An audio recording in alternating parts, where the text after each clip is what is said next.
Welcome back to the Side by Side We Ride channel. If you like wide open sand, huge bowls, steep climbs, drag races back to camp, and that moment when your buddy disappears over a razorback a little faster than he planned, this one is for you. This is about real UTV sand dune destinations across America.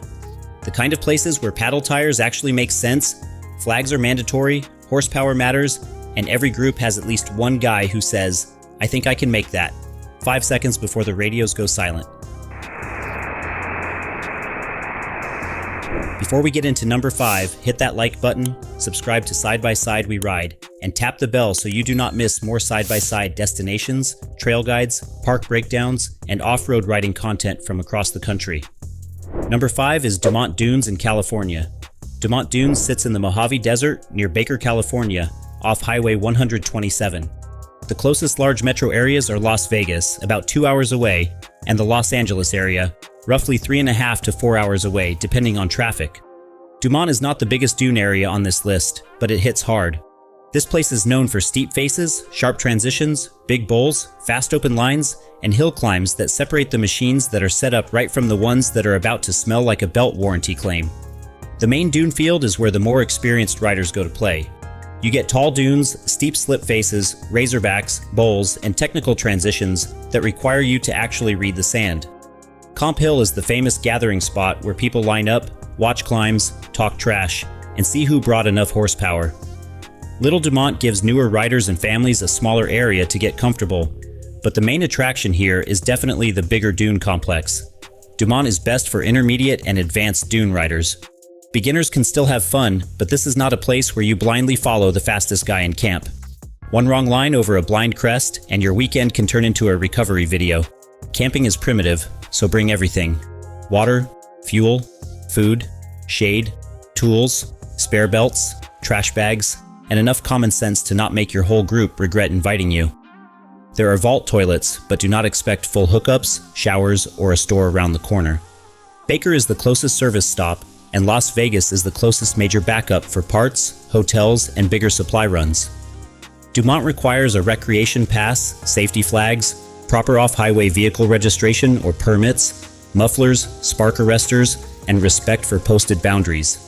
Big weekends like Halloween, Thanksgiving, New Year's, Martin Luther King Jr. weekend, and President's Day usually bring the biggest crowds. Number 4 is Little Sahara Recreation Area in Utah. Little Sahara is in Juab County, Utah, near Jericho Junction, west of Nephi and south of Eureka. The closest large metro areas are Provo, about an hour and a half away, and Salt Lake City, roughly 2 hours away. This Bureau of Land Management recreation area covers around 60,000 acres of sand dunes, sagebrush flats, juniper-covered hills, and desert riding. The headline feature is Sand Mountain, a roughly 700-foot tall dune that pulls in riders who want to test horsepower, clutching, tire setup, and ego management. What makes Little Sahara such a strong UTV destination is the range of terrain. White Sands has lower dunes and bowls that are better for newer riders and families.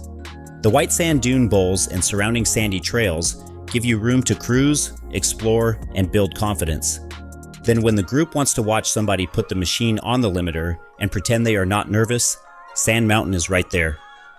Little Sahara is one of the better balanced dune spots in America. A beginner can have a good weekend if they stay in the right zones, but experienced riders can still find steep climbs, bowls, and faster sand. It is not all extreme, and that is a good thing. Not every dune trip needs to be a full mechanical stress test by lunch. Amenities are better than a lot of desert dune areas. There are developed campgrounds including White Sands, Oasis, Jericho, and Sand Mountain, plus dispersed camping outside the developed areas. You can find toilets, paved access roads, water sources, dump station access, and a visitor center. Nearby towns like Nephi, Delta, Eureka, and Lindell are where you handle fuel, food, parts, and supplies. Riders need the proper Utah off-highway vehicle permit or non-resident permit. Safety flags are required in the dunes, and Utah has off-highway vehicle education requirements. Stay out of closed areas, respect sand play zones, and check current rules before heading out. Easter, Memorial Day, and Labor Day weekends can get busy, so pick your timing based on whether you want the big dune weekend atmosphere or cleaner riding with fewer people over the next ridge. Number 3 is Oregon Dunes National Recreation Area. Oregon Dunes runs along the Oregon coast between Florence, Reedsport, Winchester Bay, North Bend, and Coos Bay. The closest large metro areas are Eugene, roughly 1 to 2.5 hours away depending on which section you ride, and Portland, roughly 3 to 4 hours away. This one is completely different from the desert dune spots. Oregon gives you coastal sand, ocean air, tree islands, forest edges, wetland areas, open dunes, beach access in legal areas, and weather that can change the entire feel of the ride. One minute you are cruising open sand, and the next you are dealing with damp sand, whooped out connectors, fog, and a line through the trees that makes your passenger tighten the harness a little. The riding is split across multiple zones. Near Florence, South Jetty and Silt Coos are popular access areas. Around Winchester Bay and Reedsport, the Umpqua Dunes area is known for some of the bigger coastal dunes and a strong dune riding scene. Farther south near Coos Bay and North Bend, the spin reel to Horsefall side gives riders a larger mix of open sand, designated routes, and sand camping access. Oregon Dunes is great for intermediate riders because the terrain keeps changing. It is not just one hill or one bowl. You get open sand, technical transitions, soft pockets, tree islands, whooped out routes, and scenery that does not feel like anywhere else on this list. Families can enjoy it too, but they need to pick the right campground and riding area. The reason Oregon is not higher is access complexity. This is Forest Service land with motorized and non-motorized zones, habitat protections, beach restrictions, and seasonal closures in some areas. You need current maps, and you need to stay legal. Oregon also requires the proper off-highway vehicle permit and safety education, flags are required, spark arresters are required on Forest Service land, and sound limits are enforced. Camping and support are strong because the dunes sit right next to real coastal towns. You can find campgrounds, sand camping, staging areas, rentals, guided rides, food, fuel, lodging, and parts support in the surrounding communities. If you want a sand dune trip that mixes UTV riding with ocean views and a totally different kind of terrain, Oregon deserves this spot. Before we hit the top 2, comment with the dune spot you have actually ridden and tell us if it lived up to the hype. And if you want more side-by-side destination breakdowns that cut past the generic brochure stuff, subscribe to SxSWeRide. Number 2 is St. Anthony Sand Dunes in Idaho. St. Anthony Sand Dunes are in eastern Idaho, west of the town of St. Anthony and north of Rexburg. The closest large metro areas are Idaho Falls, about 45 minutes away, and Salt Lake City, roughly 4 hours away. This is one of the most respected UTV sand destinations in the country. The dunes are made of white quartz sand, the riding area covers around 10,600 acres, and some dunes reach up to about 400 feet tall. That means this is not just a regional sand pit, this is a real destination dune system. St. Anthony has 2 personalities. The smaller dunes east of Egan Lakes toward Red Road are better for newer riders, cruising, and getting comfortable. The bigger west side dunes are where experienced riders go for tall bowls, longer pulls, steep faces, and faster lines. Areas like Dead Horse Bowl are well known, and the larger dune zones are where high horsepower machines really get to stretch out. This place can be family friendly in the right areas, but it is not harmless. The white sand looks smooth from a distance, but there are blind crests, sharp backsides, steep transitions, and cross traffic. New dune riders should follow experienced leaders, keep spacing, and never assume the other side of a ridge is clear. Egan Lakes is the main developed access point, with camping, day-use parking, unloading areas, restrooms, water, and dump station access.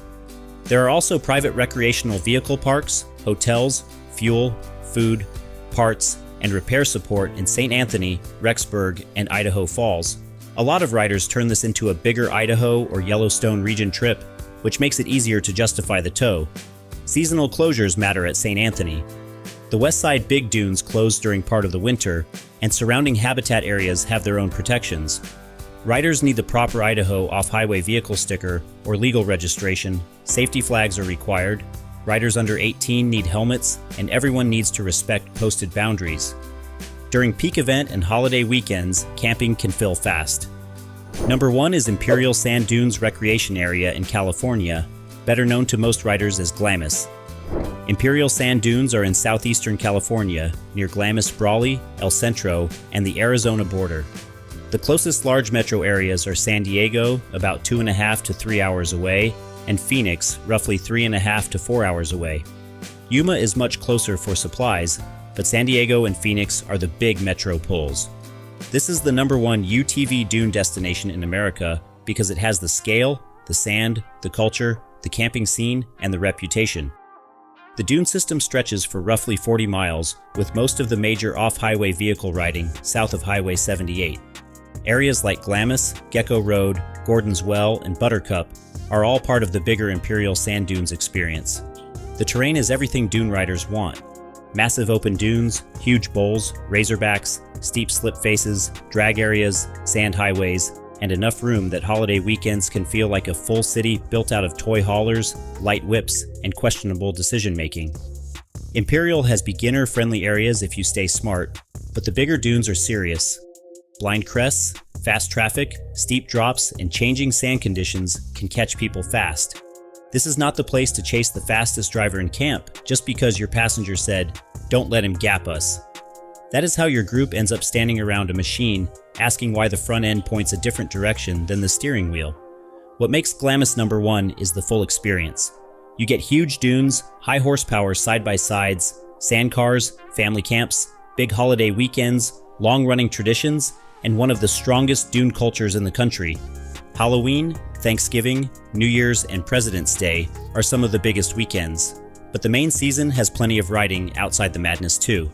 Camping ranges from primitive desert setups to large group camps, depending on where you stage. Bring water, fuel, food, tools, spare parts, recovery gear, trash bags, lights, and more belts than you think you need. Brawley, El Centro, and Yuma are your main support towns for supplies, lodging, parts, and repairs. Permits are required during the main permit season, safety flags are required on all vehicles, and California off-highway vehicle registration or non-resident permit rules apply. Helmets, seatbelts, proper passenger seating, spark arresters, mufflers, sound limits, camp speed limits, and closed area boundaries all matter here. The dunes are huge, but they are not a free-for-all. Imperial gets the #1 spot because if someone asks for the biggest and most iconic American UTV dune trip, this is the one. It has the scale, the terrain, the culture, and the kind of sand riding that makes people plan their whole season around it. Comment with the American UTV sand dune destination you think belongs on the list. Subscribe to Side by Side We Ride, and we will see you on the next ride.